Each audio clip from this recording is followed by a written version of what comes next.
Hello and welcome to the SOS show with James Lott Jr. It is Monday, April 26, 2020, and we're doing it live here on JLJ Media. I've been reminiscing as we're about to approach 6 years of me doing the show. The very beginning of doing these shows, I was doing them live in a studio on a radio station, adrenalineradio.com, which I miss them. My engineer, Brian, I miss him. I did several years over there, and then and I started doing it myself after that on my channel. So I just wanted to. I was thinking about that, and so I'm gonna do some lives. Do some of these lives. My lighting's good right now. I didn't have my ring light on, which is kind of shocking. It's just kind of caught good light. But I was looking at my mug, which is from the February 5th, 2016, which is the 5-year anniversary of the relaunch, because I had relaunched the name and the business. I took like a month off, changed the name, changed some stuff, and relaunched it. So now that's 5 years old. I started June 5th, 2015, so 6 years ago. Yeah, 6 years ago. My math is always bad. So I'm planning on something big for that, but I was reflecting on that. I'm like, yeah, I want to come back on here and do some live shows for you guys. And if you're watching it later, listening to it later, hello. I would do my thanks and gratitude first, because before I start talking about other stuff and give you all the church announcements and everything, I would give thanks and gratitude. I survived my second shot. I survived the kids. Moderna. I got sick after I got the shot, but it only lasted a day and a half. And I didn't get super, I didn't get a fever by other stuff, chills and all that kind of stuff, but I got through it. And so thank you, God, for getting through that and watching over me. And I was going to go back to work on Monday. A little worn out. I was going to go back to work on Monday. So I appreciate a little gratitude for that. We just surpassed 100,000 downloads on the audio version of JLJ Media. I'm very, very grateful that people find something on my channel that's worthy of their listen. So thank you for that. I appreciate that. And I'm thankful for my shows like Forgotten Hollywood, Forever and a Day, this show, GHM Spotlight. I have so many different shows on there. The Girlfriends After Show, Dallas After Show, JLJ This Morning. I'm very humbled by it. I'm putting out content. We're putting out content. We're trying to do something entertaining for the masses, and it's incredible. Today I am doing this show, and then I'm recording an episode of my left-handed show, episode of my insurance show, an episode of my When Calls the Heart after show. So it's like 4 different shows in one. And I also think later on I'm doing the Falcon Crest after show. And so it's like I just have every show is different, all kinds of different things. I'm just very grateful. But I have not forgotten this show, one of my flagship shows, my first show, JLJ Media. Actually, the YouTube channel, I created it 9 years ago this month. So that's very, and I had no idea what I was going to do. I had no idea I was going to do the channel. And there's so many years I had like one video on there. And then as I started to grow, the last maybe 3 years or so, I really started growing last year, especially when I became a network, which that's coming up in June. That's what I did. But people ask me, are you still an organizer? I'm still an organizer. I'm actually busier than ever. Spring cleaning happened, pandemic lifting in Los Angeles. I'm busy. I have a lot of people calling and inquiries, and and the thing is, like I talked about on another show, some don't pan out. Either you're too expensive, and you have to not feel bad. You have to go, okay, you're organizing as this title for the clients, but I worked very hard to get to where I am today. I've been doing it for 12 years, and and with friends, I'll do some discounts. Of course, I'll bring them down, but it may be above your price range, but you have to stick with it. You have to show what you're worth. They can go somewhere else or do it themselves. Sometimes to success, sometimes not. I've gotten phone calls, and some of you organizers out there may have had this happen to you. I've gotten phone calls there, well, this person didn't do it right, or they didn't do it the way I wanted to, or I try to get the housekeeper to do it. Like, you know, they did. I mean, we're professionals for a reason, especially those of us who've been in business for a long time. I mean, over a decade, I've been doing this. I know what I'm doing. I'm safe and trustworthy. I can anticipate your needs. I'll talk to you, work with you. We can work it out. But I'm not going to lower my prices to where a point just to make your budget. That's just not going to work. I have my prices, but I will work with you on some things. Um, but I have to stick. You can never undercut yourself, undervalue yourself. You can't say I charge $75 an hour, and then because one person, because you're afraid, you want the business, you're afraid, and go, okay, $30 an hour, fine. I mean, you could do that, but then if you want them to tell your friends, they're gonna tell their friends they got you on cheap for $30 an hour, and they're gonna be like, well, they'll be like, can I for $30? I mean, it just becomes this whole spiral. You have to stick with your pricing. It's very important when you're organizing a client. Um, you have to know your worth. You just have to do that. So occasionally you can work some deals out, and deals are always great. Specials, deals, throw in a free session here and there, or say if you do this much, I'll give you a free hour. That part's fine. But when it comes to your rates, you should stick to them. Especially if you worked incrementally up, up, up, up. Don't undercut yourself. Don't undervalue yourself. Because when you do that, then it also affects the rest of us in the biz. This pen's not working. I have pens. I had a whole thing of pens. Now they're all disappearing. And I'm an organizer. Oh, they're right here in front of me. I'm also old. Okay, so I'll put that over here. But yeah, so I was trying to find a pen. Um, yes. So anyway, I had to write something down. As an organizer does, you write some things down.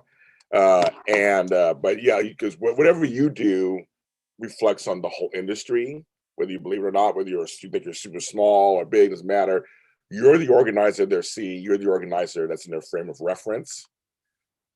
You're the organizer they know. In my circles, I'm the organizer they know. Many of my circles, they don't if they've heard organizing, but they don't know any other organizers. It's just me. So keep that in mind. Drinking cranberry juice this morning. I had taste for it. My diet cranberry juice. Anybody go to the NAPO conference if you're listening to this podcast or watching it. You're a NAPO member. I'm just curious how the conference went. It just happened. Yes, I was supposed to speak at it, and I pulled out my membership, not because of anything they did or anything like that. I just need to. I'm taking a hiatus. I need to reevaluate everything in my organizing space and what that means. I don't think I was using NAPO to the best of it, to what it's there for. I support NAPO, and I've interviewed. I continue to interview people from NAPO and all these wonderful, amazing organizers and organizations. But in terms of personal development, stuff like that, I wasn't using any of that. So and the pandemic made me look at everything. When you're organizing your life, you look at everything and all the dollars I'm sending out and what's coming in, and I had to really look at versus. So I'm taking a breather. I may rejoin again. It's a great organization. I tell anybody. I sent 2 people there actually who are new organizers. I said, go napo.net. Check them out. We have a great president. Everything of the association. It's a great one. I love it. I love the ladies there. I'm just trying to figure it all out. But I was curious how the conference went, and if anybody went, they can type in the comments how it went or tell me.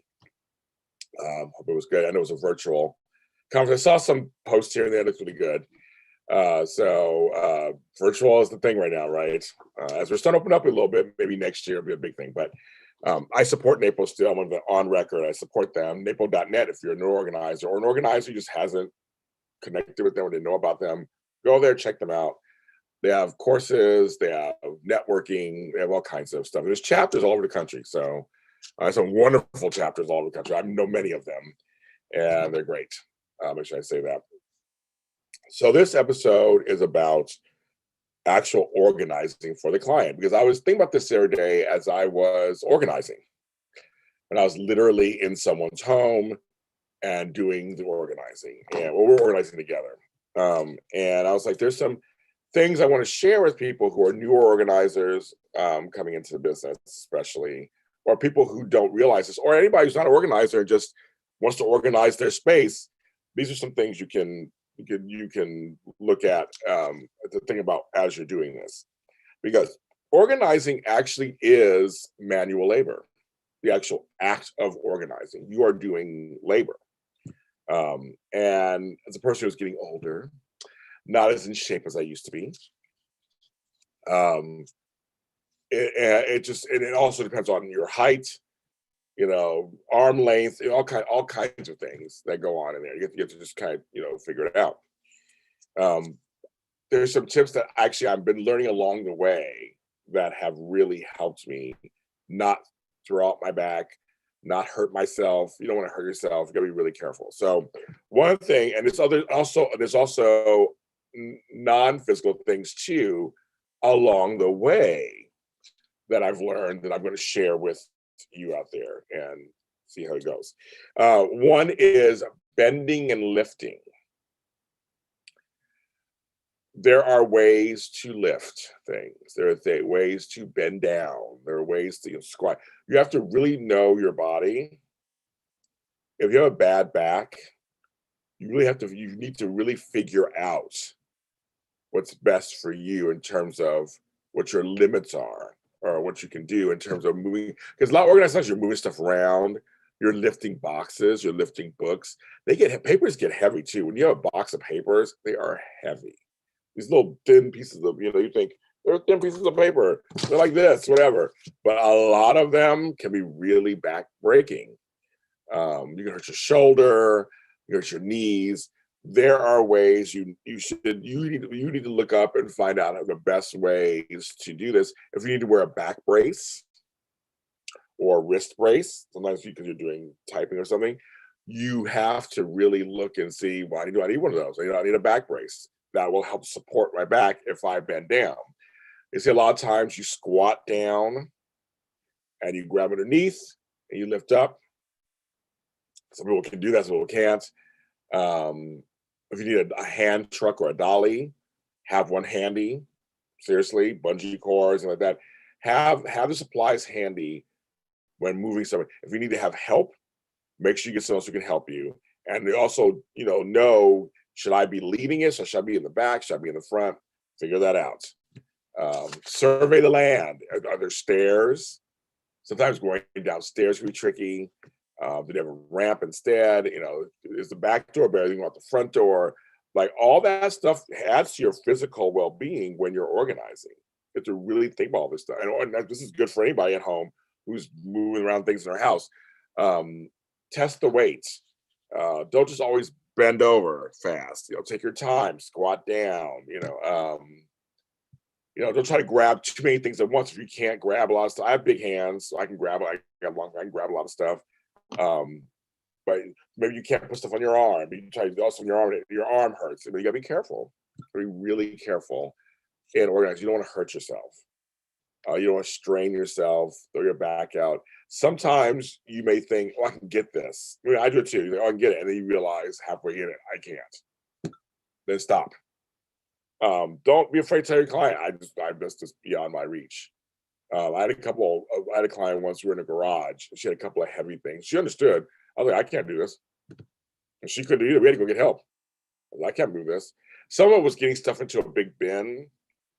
So lifting over, you think, oh, I can probably do this. And sometimes you'll go just really fast to try to just get in. I'll just get in there real quick, and you'll end up hurting yourself. You don't want to do that. No, hurting yourself. You don't want to do that. So really be really careful, literally careful when it comes to lifting, bending, squatting, pushing, moving, grabbing. Know your limits, know your limitations, figure out ways around certain things. Sometimes they have the furniture movers. They're like the little slip things you put underneath the legs that slides across the floor. So you could tie a ribbon around something and push it and pull it that way or push it. There's all kinds of things you can do to move stuff around. So just be really careful of that. Number 2, your opinion. It's a tough one. It's a fine line, right? I always say, my opinion doesn't mean anything. I'm here to help you. My knowledge means something, but my opinion means nothing. Because one thing, how do you think I should do this? I always say first, okay, What are you looking for? And this, for example, let's do an example. You're in a kitchen and you're trying to organize the counter space. Right? Seems simple enough. Organize counter space, you can do that. You have a bunch of appliances. They need space to actually cook, right? So I'll ask them first. They go, what do you think? What do you think? I ask you, I say, okay, what is your goal? What appliances do you use the most? So I'm using my knowledge. I'm not giving experience. I'm not giving opinion. I'm giving my knowledge of how to figure this out. What appliances? I use the toaster and the blender every single day. Usually it's perfect. Set those aside. Which ones do you use least? The toaster oven, the can opener, whatever. Okay. Are you opposed to putting them underneath or above or what is the spaces? So I'm asking them questions and making them make the decision. So I'm still giving them knowledge, and as we're talking through it, they're going, oh, they're thinking, okay, that's a great idea. I'll put these underneath. I'll pull them out when I need them. These two I use all the time, so they're there. Also, there's some countertops have a sink in the middle. Depends on what side, where your stuff is. I want and it depends on what the plugs are, because this is where the plugs are. Have these by the plugs. Keep the space next to the sink open, because you're going to, when you cook and stuff, then it's easy for you to cut up everything and have that there. Oh, okay. And I'm like, what do you think? That sounds great. I'll always ask questions like, so what do you need out of this? Or how do you think this will work for you? Or when you think of this, what's your first thoughts? I always do that in garage or in organizations. I'm like, well, on files, when it comes to filing, I'll go, what name would you think of when you think of the bill for the car? I might say audio. You might say, I think car insurance. Well, then write car insurance. I'm all about making it easy breezy, cover girl. Just make it so simple a 2-year-old can follow. You know what I mean? Why? You don't want to worry about thinking about it. Just if you think of things a certain way, that there's no kind. I mean, it's, some people try to tell you, well, you have to make it fancy and auto, home, heart. That's cute. But if you never think of those 3 words, that will not serve you. You'll just be like, I don't think of those 3 words. You'll be looking, where's the car thing? If car thing is the word you think of, write car thing. Yeah, it's your files. So I feel the same way when it comes to countertop space in that kitchen. If you're like, I use these 2 appliances the most, not the rest, well, hide the rest in spaces that you know where they are. And I will have these 2 appliances on there, and that's it. There's no rule to say you have to have everything on the counter. And they go, what do you think? I may say, I like it, but what do you think? How do you feel about it? And I press upon them. I really push that they make the decision, because I'm going to leave. And you have to use it. This is a function. You got to use it, not me. So bye. See you later. It really doesn't matter. My opinion doesn't matter. Now, there's some people, some organizers I've read and seen, who gladly give their opinion, and maybe it works for them. I don't know. Where they want to give their opinion about what they think. You should do it this way. You should do it that way. We all have techniques. We all have strategies. And I think, from my opinion, I've talked about this in other shows, when you sound absolute in your system, that's when I get nervous.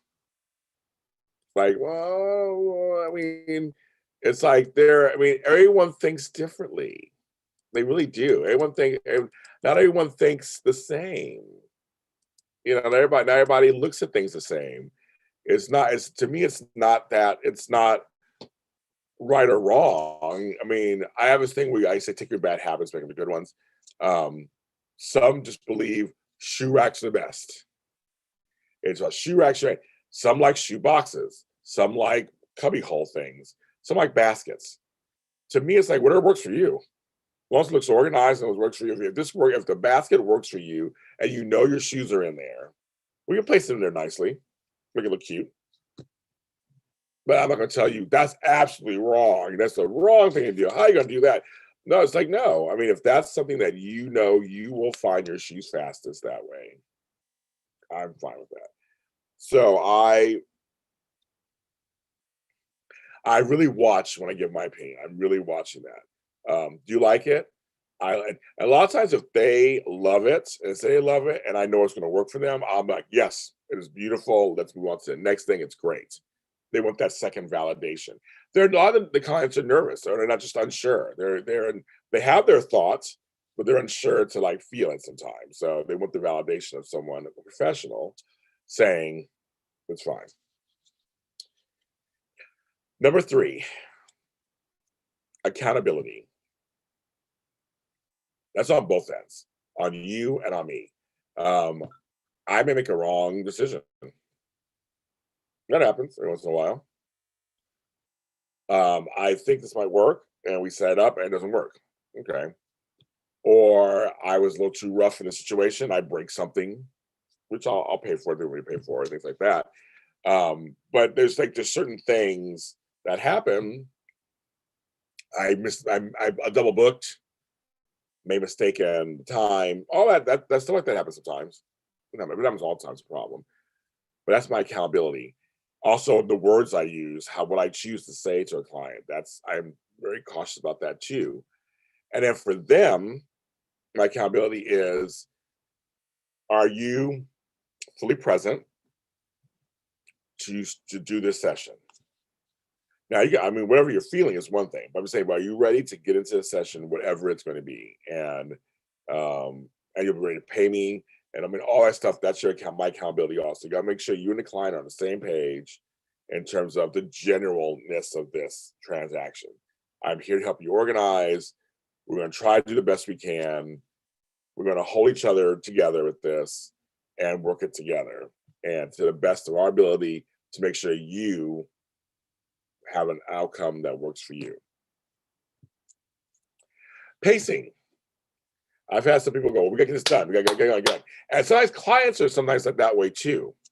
There are clients that are very much like, well, I want this done by Friday. And I never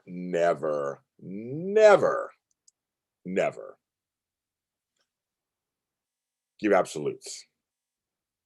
I was in another show. It wasn't one of mine. It was my other organizing show, and we talked about that. I forgot which one it was. It was a while back. How some organizers they want the job, and it goes back to the accountability. There's times when I've said we'll be done by Friday, and then we're not, and I'll hold accountable. You know what? I didn't guesstimate correctly, or I didn't do my due diligence, or I'm new at this. Now I'm a little older. I've done this a long time. I can usually kind of look and guesstimate. But even with that, I may say this is a guesstimate. This is possible. But I said, but it may not. And I always tell them, back to accountability, putting it back on them. If we're going to go as fast as you work with me, as you allow. The pacing is your pacing. It's not my job to make you speed it up. Come on. No, we don't do that. Not at all. It's all about me and you working together, and I'm working with you. So if you need to slow down, we slow down. If you want to cut a session short, you still owe me the money, and they understand that. But if you're just like, I'm done for right now, because organizing is very personal and it's a lot of work. And again, the physical stuff, but emotionally and mentally too. That I've had clients go, we did a lot for 3 hours. I'm ready to stop right now. We had a 4-hour session, but they'll pay me for the 4 hours, of course. But I was like, that's fine. I totally get it. I get it, and I understand, and I think it's okay. It's quite all right. It's not my job to give my opinion about how you should do this. But if you put in the hard work for the 3 hours, that's it.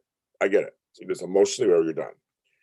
But the pacing is if they want to stop, they're starting out, some organizers gotten frustrated.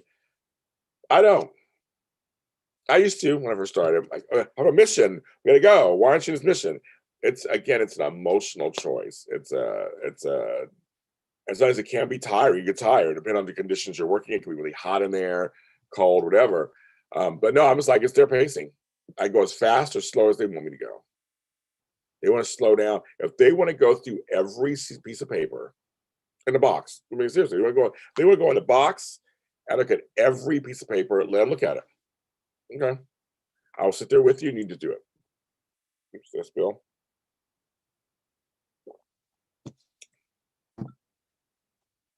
Literally, I'm just like, do what you gotta do. I mean, or if you're like, I just want to get in here and be done, that's fine. But so the thing is, I try to be really realistic, which I can guesstimate. This job looks like it'll take 3 sessions. And then I'll tell them it could be less, it could be more. Depends on how fast we go, depends on weather, depends on what we find. Because sometimes in a house you're organizing, when you uncover one thing, you uncover 2 other things. Or when it comes to shifting and organizing, it's like a puzzle. So originally you're in this one room, but you realize these 5 products should go in this other room. So now you're kind of working in there too, because it's also a mess. So you're trying to figure that out. I mean, sometimes it's going to take a little longer. Like, okay, it's going to take longer than expected because now we're kind of organizing that room also with this room over here, and we're trying to figure it out. So I think it's one of those things you have to go, okay, well, I guess we'll see, right? But yeah, pacing is it's up to the client, for me. That leads to overstating. Don't get super, we can get this all done in 3 days. We're going to go in here. We're going to do it. And give false hope or whatever, or like you're trying to overcompensate for their nervousness, or don't reassure them anything if you're not sure. Don't say stuff if you're not sure. Just don't do it. So for me, just be calm and be factual if you can. And emotional moments. It goes with pacing. It goes with your opinion. It goes with a lot of these things that we talked about before this. It's gonna be an emotional process. Some folks break down. Some folks will laugh uncontrollably. Some folks will get angry at something. I try to be like a person who sits on the sideline. I'm there. I sit on the sideline and just show empathy and sympathy. Have I cried with the client? A couple of times, a little bit. Something very touching happens, and it just shows I'm human. I'm not going to censor myself. But the thing I don't do is there was something negative, I don't join in on it. I go, God, I'm just an idiot. I'm never going to organize. I mean, I don't go, yeah, girl, you're an idiot. And you're going to you're going to take us forever. I don't do that. I always stay as a cheerleader, very encouraging, very like, we can do this. We can work this out. But I'm never going to join into, and he hated me and he did this and nope, we're not doing all that. That's your stuff, not mine. I don't own it. I'm not going to co-sign on any negativity stuff and downward spirals. I'll let you go through it. And if it means I have to walk with you some privacy for a few minutes, I will do that. And I'll go, you need to step away for a few minutes while you collect yourself. Then maybe like, fine, there we go, no, okay. I want my clients to have a safe space to feel whatever they feel. It's very cathartic sometimes when you get rid of something or you find something you haven't seen in years. I love it. Sometimes it's like, I've been looking for this for like 10 years. This was my great grandmother's, blah, blah, blah. I love that. They're so happy. When they're smiling and happy they found something they've been looking for, it warms me up. I'm so happy with that. If they're fine departing with something from a late husband or child, they just know it's broken. It's just not, they're never going to fix it. And for them to let it go, it's a major thing. I sit by the sideline and just offer a shoulder. But they want to talk about it, let's talk about it. Let's talk about the memory. I've heard some great stories. I've heard some amazing, wonderful, heartwarming, funny, crazy stories from my clients. It makes the world go round. We're all human. It's the world makes the world go round. We all have lives. And I think there's something really interesting about that. And some of the stories are great. I've heard some great stuff, people's lives. So I'm like, sure, okay, let's do it. Let's go ahead and tell me the story. And if they feel better and they can move on, then I help do my job. So I'm just very happy about that. So those are the kind of things I just want to talk about today. If you're an organizer, or if you're a person who wants to get organized, or you're helping somebody get organized, Here's some things that I've kind of learned along the way, and I put into practice in my organizing practice, which is a super organizer. I am for hire here in Los Angeles area. I'm not going anywhere else yet. The pandemic's opening up. I am fully vaccinated, but I haven't decided if I'm going to go anywhere else to organize. The SOS show is on Facebook. The SOS show is on Twitter at the SOS_show. Like it's there. I'm working on the website right now. But I do have a lot of help.com, my life coaching website, which is similar. You can go there. Yeah, I'm out there doing it. I love this business. I love this industry. The next couple of weeks will be interesting because we're already into May, basically. In 2 weeks, it's my birthday. May 10th, I will have a show, and it's literally my birthday. So I'm going to maybe get a guest for that. Get somebody to come on and say, spend my birthday with me and talk about stuff. And then